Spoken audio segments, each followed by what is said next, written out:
the CBDM will say there is an improvement in the life of Cameroonians. Apostle Lambe. The first question we have to ask is that these PhD, master's degree, and first degree holders, what contributions have they given to the nation? You cannot tell me that you are developing the minds of people in a country and then the country is not developing.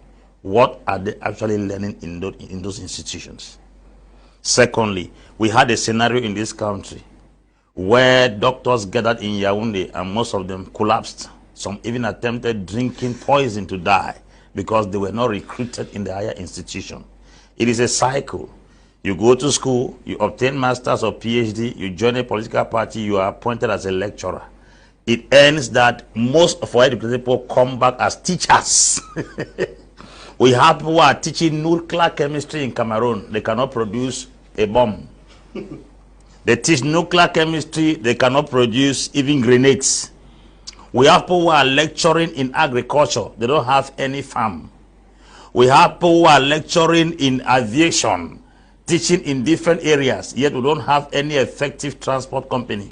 We have all kinds of business managers in the country, yet no business is managed in the country. The private sector in Cameroon is a total failure, yet we have many MBA students all over the country, masters in business management, yet the private sector is totally a disgrace. It will shock you that those who are even managing business in this country at a higher scale are illiterate. The Kaji, the Fosos didn't go to school. The Fosso Victor did not go to school.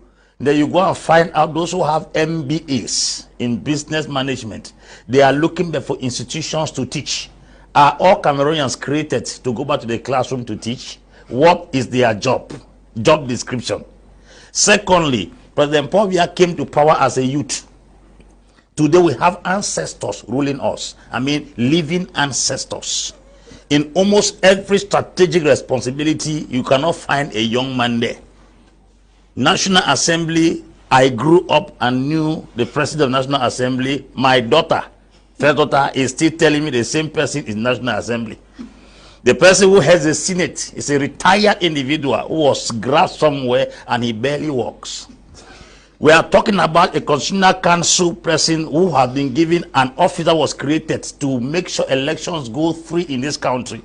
He was brought into that office. He saw it as a trophy, not an employment, as a breakthrough of the millennium. Now we have such persons in responsibilities. How do you expect a nation to continue for when the poor are ruling it are on wheelchairs? A nation that is led by people on wheelchairs, how do you expect the nation to gain speed? The people themselves cannot walk. How can the nation walk? Because in leadership we need energy, we need vitality, we need vigor to carry out leadership to an effective end. But that's not the case here. Now, when we talk about creating many institutions of learning, let us go to places like Europe and America.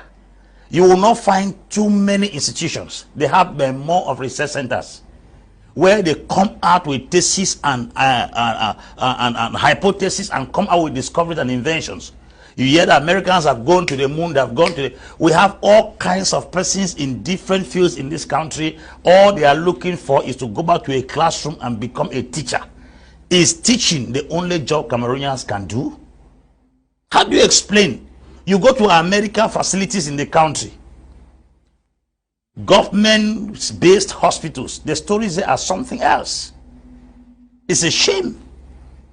Now, when we come back to address issues that are very burning in this country, we are talking about things that are very, very serious that affect the life of every Cameroonian. Look at the way Cameroonians are traveling out of the country.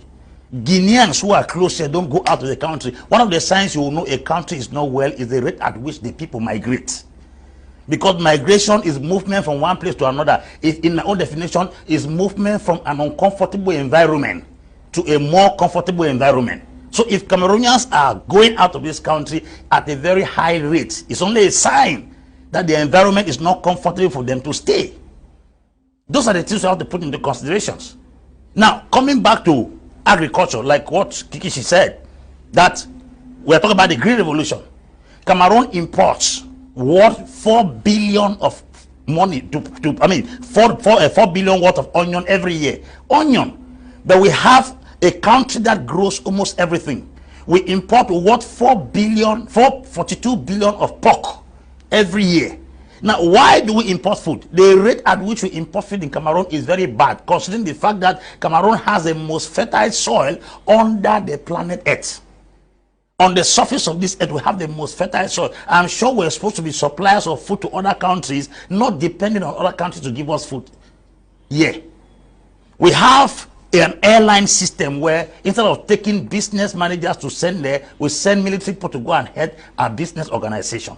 We send captains to go and head a business organization. We send even people from ENAM who have studied administration to go and manage a business institution. How do we expect our own things to grow? Do you know that we don't have a shipping line in this country? For how many years? How many years we don't have a shipping line in this country?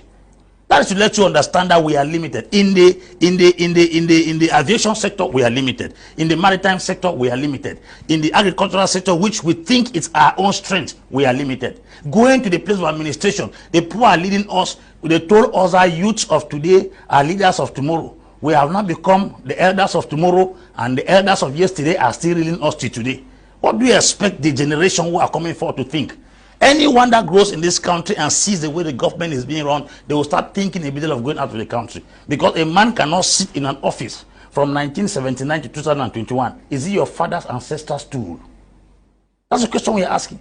You are sitting here, you are Bo Elvis, and you have gotten a degree in journalism from many years ago. You are working. There is no hope that one day you will become director of CRT, because there are ancestors who are sitting there and they must die on the seat. There is no hope. So those are the things we have to put in consideration. Look at Canada, go to Finland, go to Denmark, go to Holland. You see the prime ministers in those countries are young persons. But they have given us the impression that until you grow old and have gray hair, you are not qualified to lead. I want to ask, is gray hair the curriculum vitae needed for leadership in this country? I rest my case. Thank you.